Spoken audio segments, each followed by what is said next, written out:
Welcome back, everyone. Today I'm going to be providing you guys my list of the top 15 Civil War films of all time. So I thought I'd do a little bit of a series here over the next month, providing you guys with 4 videos of 4 different lists of my top favorite war films. So I'm going to cover the Civil War today, and then I will put out a video of my top 15 World War I films. I'll put out a video of my top 15 Vietnam War films, and of course, the war in the middle there, the most famous war of all time. I will give you guys a video of my top 50 World War II films because there have been thousands of World War II films made. It's the most covered war across all of history, not just in the medium of film, but in the medium of film, those are the 4 wars that have been covered the most. So I'll do videos on those 4 first. After that, if you guys want to see me do a list of my top 10 or top 15 Afghan or Iraq war films, I can do that, or my top 15 Napoleonic war films, I can do that as well. There's lots of history out there, and it's been covered pretty extensively across the medium of film over the last 100 years or so. So let me know down below which lists you guys want to see next. But for today, I'm going to be covering just the Civil War. And the way I kind of assembled this list today is not so much from a historian's perspective, where I'm trying to give you guys the most historically accurate films. I don't think that's always the best, and I'm not here to just give you guys what I think are the best films, which films have the best cinematography and stuff like that. I hope this list is kind of an amalgamation of both of those views, and hopefully this is a pretty well-rounded list. Now, there are tons and tons of films on the Civil War. There's probably hundreds out there.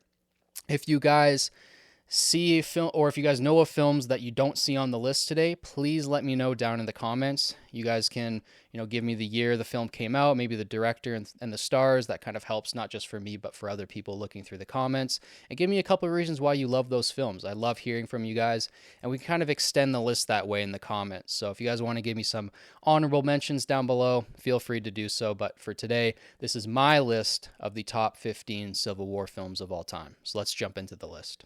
So, kicking us off at number 15, I have The Birth of a Nation by D.W. Griffiths, starring Leland Gish, Mae Marsh, and Henry B. Walthall. And this film came out in 1915, which is a big reason why I think you should watch this film. There's no other film on my list today that was made that close to the time of the Civil War. This was made 50 years after the Civil War ended. So, for that reason alone, it's pretty special. Now, if you know anything about this film, you know it's pretty controversial because it's pretty racist, to put lightly. But there's 2 big reasons why I think you should watch this film. The first one is for the historical context. So not only does this provide kind of a Confederate side of the Civil War, to put it lightly, and I think it is important to study both sides of the war, not just for the Civil War, but for any war you study, and for like anything you study, you should study both sides and make up your mind for yourself. But it's important to study both sides of this war. And this film is one of the only films that kind of shows the Confederate side. Now, it does do it in a very, very biased way, again, to put it lightly, but I still think that this film is incredibly important for its historical context. Also, because it was shown at a lot of Ku Klux Klan rallies in the early 20th century, and that's why the Ku Klux Klan had its resurgence. So this film not just commented on the Civil War, but when it came out itself, it had a lot of racial tension around it. So for all of those reasons, it's very important to watch this film. The second reason why I think you should watch this film is because of its cinematic historical context. This film, when it came out, cinema was just kind of coming into its own in the early 20th century. So when this film came out, it was kind of the first movie. It was like the first feature-length film. If you go to a film school, you'll learn about this film on the first or second day of class, because they were making kind of these shorter films at first, the train pulling up to the station and all that stuff. And then this film came out, and it kind of blew everything out of the water. It completely changed cinema. Like I said, it was the first film that was this long. This film is 3 hours long, which I know will put a lot of people off from watching it. Not just that it's racist, but that it's 3 hours long. It's in black and white too, and it's a silent film, so I understand if a lot of people are going to skim over this pick. But if you can find a version of it somewhere on YouTube or something and just kind of skim through it and get an idea of what the film is, even that will make me happy. But I do think people should watch this film. Another thing that it did was it was kind of the first film to use huge set pieces to go out and shoot in like big open fields, to use hundreds, I think thousands of extras in some of the shots. Like no other film had done that before. No other film had shown big battle sequences or anything like that. This was completely new. It also had B and C stories, I believe. At least two storylines that were going on throughout the film, and it kind of jumps in between them, and that was a new cinematic technique at the time. So this film was incredibly innovative in terms of cinema, and for that reason, I think it's also worth watching, let alone just the historical reasons why you should watch this film. There's a lot of reasons why you should watch it, but at the same time, like I said, it's hard to watch this film. It's not very accessible. It's in black and white. You got to read everything that's being said. You can't hear anything, and it's 3 freaking hours long. So it's more so on here for its historical context. But yeah, at number 15, I have The Birth of a Nation. Just got to get that one out of the way. Let's move on to number 14. Next up, we have The Horse Soldiers, directed by John Ford, starring John Wayne, William Holden, and Constance Towers. I'll give you a quick little brief overview of the plot here. A Union cavalry outfit is sent behind Confederate lines in strength to destroy a rail supply center. Along with them is sent a doctor who causes instant antipathy between him and the commander. The secret plan for the mission is overheard by a Southern belle who must be taken along to assure her silence. Now, this film is actually based off of the Grierson Raid, a Union cavalry charge during the Vicksburg campaign, so that's quite cool. And the things that I love about this film the most, this film also came out in 1959, don't know if I mentioned that, but the thing I love about this film the most is just purely that it's the team up of John Ford and John Wayne. So for those of you who don't know, that team up, that director-actor team up is one of the greatest duos in the history of cinema. John Ford is one of the greatest directors ever. I still believe he holds the most Oscars for Best Director. I believe it's 4. And he has an eye for shots that is just unmatched. Like, just watch this film and look at the cinematography. It's beautiful. Every single frame is just a painting. You can put it on your wall. It's beautiful. And then John Wayne, some people think he's a one-trick pony when it comes to acting, but when you really go back and watch his films, man, like, he's a dynamic actor. I think he's a better Western actor than Clint Eastwood, in my own opinion, but we'll talk about Clint later in this video. But yeah, that's what I have at number 14. Let's move on to number 13. Next up, we have Shenandoah from 1965. This was directed by Andrew V. McClellan. Hopefully I'm saying that somewhat right. Starring James Stewart, Doug McClure, and Glenn Colbert.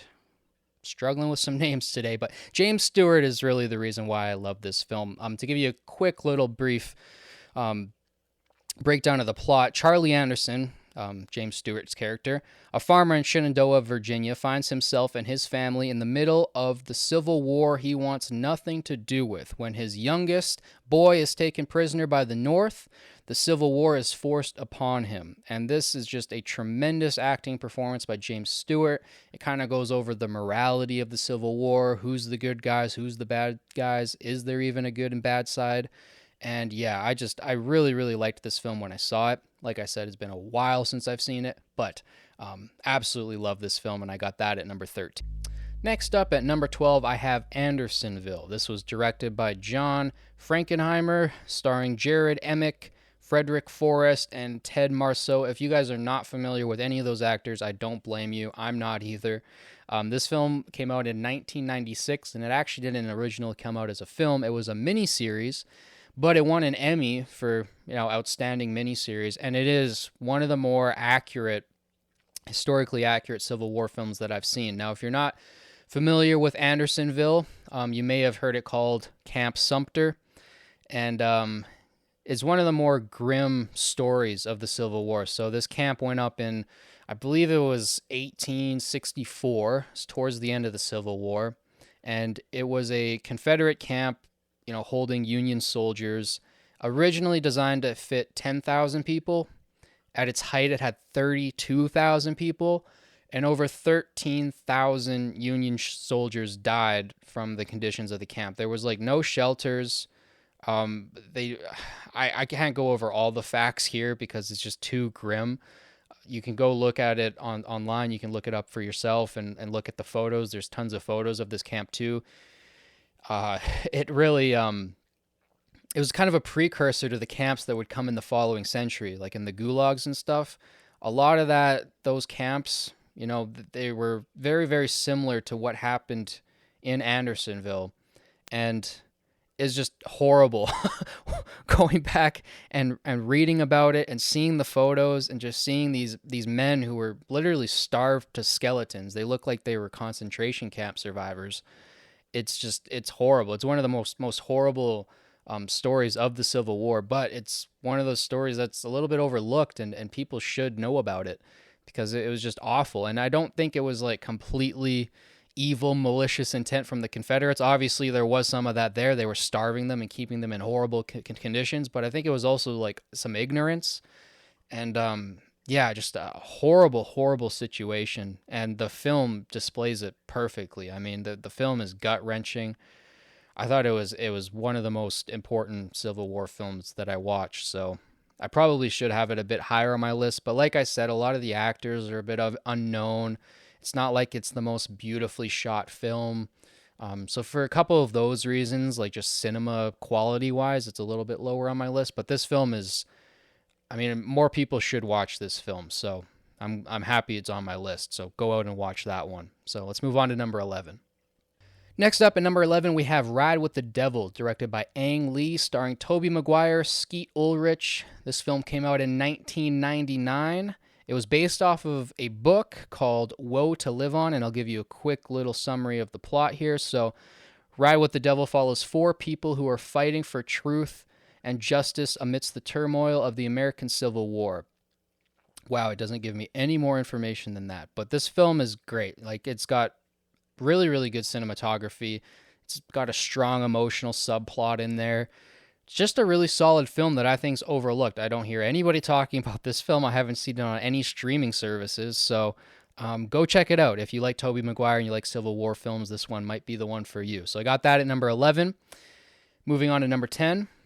At number 10, I have Free State of Jones, directed by Gary Ross, starring Matthew McConaughey, Gugu Mbatha Raw, Marshala Ali. I hope I'm pronouncing those right. This came out in 2016. I remember seeing this film in theaters with my grandmother, and it's great. It's based off of a true story about the rebellion in the Confederacy in Jones County, Mississippi. And I just remember Matthew McConaughey giving just an awesome performance that had my grandma in tears by the end of it. And yeah, just a really, really solid film. And if you haven't seen this one yet, I would go check it out. This is one of the more popular films on my list. But if you haven't seen it yet, definitely check it out. I love Matthew McConaughey's performance in this. Moving on to number 9. And at number 9, I have Cold Mountain, directed by Anthony Minghella. Again, I'm sorry for butchering names. Starring Jude Law, Nicole Kidman, and Renee Zellweger. This film came out in 2003. It's more of a romance film, to be quite honest with you. I don't want to call it like a shitty copy of Gone with the Wind because it still has its value. And Renee Zellweger is phenomenal in this film. I believe she won Best Supporting Actress at the Oscars for her performance in this film. It's a great performance by her and everybody in this film. I mean, the film is stacked. The cast is absolutely stacked. But like I said, I don't want to say it's kind of a discount version of Gone with the Wind, but Gone with the Wind is so great. I'm going to talk about it later on this list, but Cold Mountain, if you haven't seen it, I do highly recommend it. So yeah, let's move on to number 8. Next up at number 8, I have The General, directed by Clyde Bruckenmann and Buster Keaton, also starring Buster Keaton. This film came out in 1926, so 11 years after The Birth of a Nation, and this is a silent film. It's a comedy classic. That scene on the train where he's trying to throw the beam into the middle. You guys have probably seen that scene somewhere on the internet. It's a classic scene. This film was honestly pretty groundbreaking for its special effects, and the train crash sequence in the film is actually the most expensive shot in the whole silent film era. So I know this isn't kind of a direct Civil War film that focuses on the war. It does focus on a true story that happened or a true event that happened through in the Civil War, but It's set on the backdrop of the Civil War, and it's a comedy, so you don't always get those. So I thought I'd put it on the list, especially because The General is one of the greatest silent films of all time. So if you want to get into silent films, this would be a great place to start as well. And yeah, that's what I have at number 8. Let's move on to number 7. And at number 7, I have Lincoln, directed by Steven Spielberg, starring Daniel Day-Lewis, Sally Field, and David Strathairn. This film came out in 2011, and there's kind of just one big elephant that takes up the whole room when talking about this film, and it's the masterful performance by Daniel Day-Lewis as Abraham Lincoln. He won his third Best Actor Oscar for this, and it was well deserved. You can't even see Daniel Day-Lewis in this film. It's like just Lincoln. The makeup and the effects were so well done. He just disappeared into the role, not just because of the makeup and the effects, but mainly because of the acting. I mean, he nailed everything. I mean, the cadence of how he talked, and apparently just everything was just so accurate in his performance. And if you really want to just sit down with Abe Lincoln for like 2 hours, fortunately, we don't have any interviews with him, but you can sit down and you can watch this film, and it kind of gives you somewhat of a sense of what his life was like. Obviously, it's better to read like a full biography on Lincoln if you want to get a full picture of his life, but if you want to watch something, there's no other like biopic, I guess, within the Civil War context that I would say is better than Lincoln. So this is kind of the best biopic when it comes to the Civil War. So definitely check it out if you haven't already. I have that at number 7. Let's move on to number 6. Next up at number 6, I have The Outlaw Josie Wales, directed by Clint Eastwood, starring Clint Eastwood, also starring Chief Dan George and Sandra Locke. This film came out in 1976. And I'll give you a quick little brief summary of the plot. After revenging his family's brutal murder, Wales is pursued by a pack of soldiers. He prefers to travel alone, but ragtag outcasts are drawn to him, and Wales can't bring himself to leave them unprotected. An absolute classic Western story. It's one of the greatest Western films of all time. If I did make like a top 50 or top 25, I don't know how long that list would have to be. Probably pretty long since there's so many films in that genre. But if I made a top 50 Western films of all time, this film would definitely be on the list, and probably be pretty high on the list as well. So it is set across the backdrop of the Civil War, so I apologize that it's not a direct Civil War film, but he is being chased down by soldiers. So I don't know. I love this film, so I have to put it on the list. It's at number 6. Let's move on to number 5. Next up at number 5, I have Gettysburg, directed by Ronald F. Maxwell, starring Tom Berenger, Martin Sheen, and Stephen Lang. This film came out in 1993. And if I was making this list specifically based off of historical accuracy and what is the best like Civil War film, this might be number 1. The reason why I didn't put it as high is because I feel like the films above it are just better films, if that makes any sense. They have better stories. This film is great. Don't get me wrong. If you're a Civil War fan, if you're out there looking, if you're a history buff and you're out there looking for the perfect Civil War film, I feel like this one might be for you if you're, of that history mindset. But it's 4 hours long, so it's quite a long film. It might take you like 2 watches to fully get through it. But as far as like the epic scale of the battles and fully showing Gettysburg, there's no film that's ever going to top this. I mean, unless they do like a 12-hour mini series where the budget's like $100 million, even then it's got to be run by the right people. Like, I don't think this will ever be topped. I think if you want a film to cover the Battle of Gettysburg, this is the film. And if you want a film that shows, Civil War, you want to be immersed in the combat, this is also probably the film for you. Now, there's another film that's also great for that I'll talk about next, but yeah, I got Gettysburg at number 5, and I know some people might be upset that this is so low on my list. A lot of people would probably put this number 1, but like I said, I have a couple films higher than it that I think are just better films. They might not be better, examples of Civil War combat, but anyways, let's move on to number 4. And at number 4, I have Glory, directed by Edward Zwick, starring Matthew Broderick, Denzel Washington, and Morgan Freeman.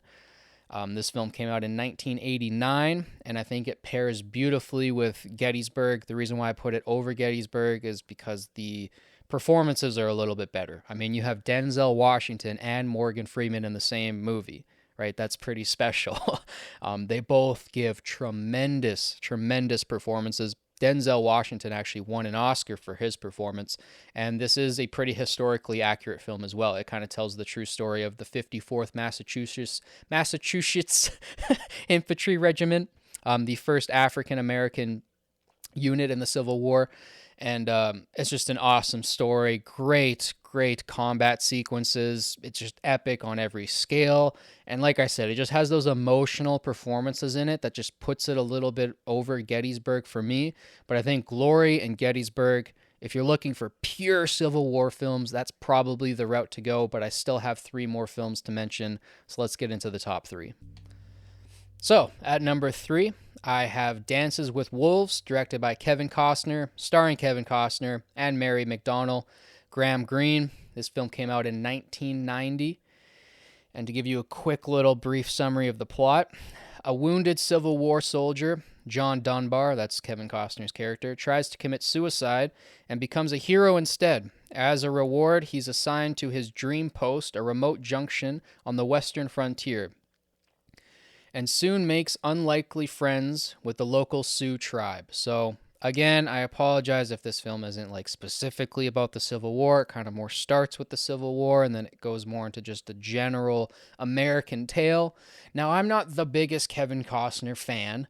Out of all of the actors that are, amazing and working in Hollywood and have worked in Hollywood, him to me he's just a little bit bland for my liking. Just for me, there's other actors that I just find more compelling, and that's more of a personal taste thing. But I only say that because as much as I'm not the biggest fan of Kevin Costner, I think this is one of the most brilliant acting performances I've ever seen. It's a brilliant directing performance, especially for his directorial debut. So for Kevin Costner to direct this, act in this, and just deliver a masterpiece of film, I have to tip my hat to him, and it's just phenomenal what he was able to accomplish. This film ended up winning 7 Academy Awards. It won Best Picture. It won Best Director. And if you watch it, man, it is beautiful to watch. It's one of the most cinematically beautiful films on this list. And I wish I could say it's the most, but there's a lot of beautiful films that I've mentioned today and a couple more that I'll mention in a second. But yeah, I can't overstate how amazing of a film this is. It's beautiful, and it portrays Native Americans with sensitivity and respect, which is good. There's a lot of old Western films that kind of portray natives in a horrible way, so it's just nice to have a film that's just so complete on all fronts. There's a reason why it won 7 Oscars. There's not really any flaws with this film, but there's 2 films that I like just a little bit better, and that's my number 1 and number 2 picks, so let's get into those. So, at number 2, I have Gone with the Wind, a film that is synonymous with the Civil War. It takes place during the Civil War and the backdrop of the Civil War and the ending of the Civil War. It's not quite directly a Civil War film, I guess. I still think it is, but some people might disagree. But it is the greatest romance film of all time. It's also potentially the greatest romance novel of all time. If you haven't read Gone with the Wind, a lot of people do read it in school. I don't know if it's still taught in school anymore, but it's a fantastic novel. So this film, directed by Victor Fleming, stars obviously Clark Gable. Everybody knows that. Vivian Leigh and Thomas Mitchell. This film came out in 1939, and it is also 4 hours long. Also, Dances with the Wolves is also 3 hours long, but you should probably watch the extended or director's cut. I forget what they call it, but that's also 4 hours long. I only say that because just about in every single instance, I do suggest you watch the extended cut, you watch the extended editions of films, because that's what the director truly intended. At least when it's done by the director. Sometimes they put out an extended cut, and then there's the director's cut, and then there's the final cut, and you're like, it can get confusing. So go online and do a little bit of research, but I do recommend watching the expanded versions for all films. That's just me. That's just my opinion. Gone with the Wind, it's not an expanded version. It's just naturally 4 hours long. But again, the cinematography, the Technicolor, the acting, everything in this film is absolutely perfect. It won 10 Oscars. So I know I just said Dances with Wolves just once it won 7. Gone with the Wind won 10, and you might be able to say, maybe the competition wasn't as strong at the time. There were still a lot of good films coming out in 1939, but it was that ahead of everything at the time. It pushed cinema forward, kind of like The Birth of a Nation. It really expanded what you could do with film, and for that reason, also, I think it should be high on my list. But like I said, if you guys disagree with this and you're like, I can't believe you put Gone with the Wind above Gettysburg, I understand that. But Gone with the Wind is a more beautiful film, and I think everybody should watch it. So that's at my number 2, and there's only one film that I have topping it at number 1, and at number 1 I have The Good, the Bad, and the Ugly by Sergio Leone, starring Clint Eastwood, Eli Wallach, and Lee Van Cleef. This came out in 1966, and it is the final film of a trilogy, the Dollar Trilogy. So there was A Fistful of Dollars, A Few Dollars More, and then The Good, the Bad, and the Ugly. So I do recommend you watch all 3 together, but The Good, the Bad, and the Ugly is the only one that's put with the backdrop of the Civil War. So there's kind of a subplot in The Good, the Bad, and the Ugly with the Civil War going on, and it's awesome. This film, I know it's not directly, I know I'm saying this a lot now, but I know it's not directly a Civil War film. It's not like the whole film is just soldiers fighting in battles and stuff, but I still think it captures that time period better than any film really that I've mentioned on this list. It gives you like a full scope of everything.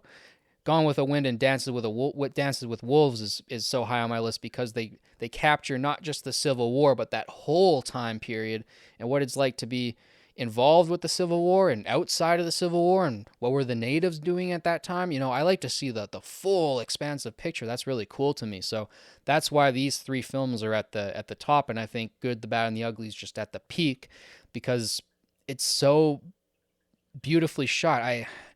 I might be, splitting hairs here, putting it over Gone with the Wind and Dances with Wolves, but I just think the way Leone shot this film it's one of the most beautifully shot films ever. Like it's masterful. It's insanely masterful. That famous graveyard scene at the end, they used 5,000 tombstones to make that scene happen. Like the effort he put into these films was crazy, and I believe he shot them like in consecutive order. He just shot them back to back to back. And what he was able to accomplish with the Dollar Trilogy is really, really remarkable. And I know, The Good, the Bad, and the Ugly doesn't have as many Oscar wins as Gone with the Wind. Maybe it's not as influential as Gone with the Wind.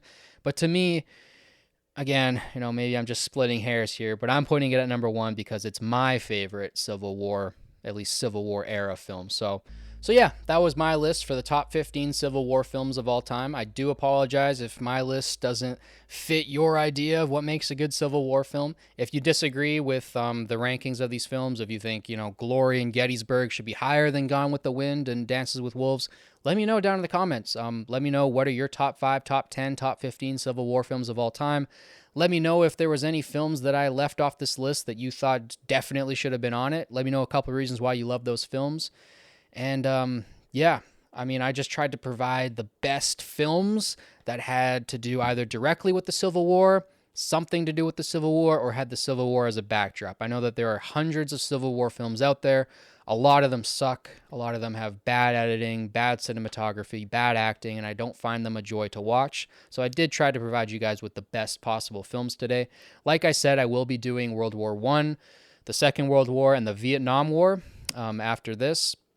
Second World War, that'll be a long video, so let me know if you guys want to see that one in 2 parts. That might take me a couple hours to film that. But if you guys also want to see a top 10 or top 15 Civil War books of all time, I can provide you with that as well. I've done quite a bit of research on the Civil War, and I've read quite a few good books. So if you guys want to see a list of the best Civil War books, let me know down in the comments. And don't forget to like and subscribe, share with your friends. It helps boost this channel and the algorithm.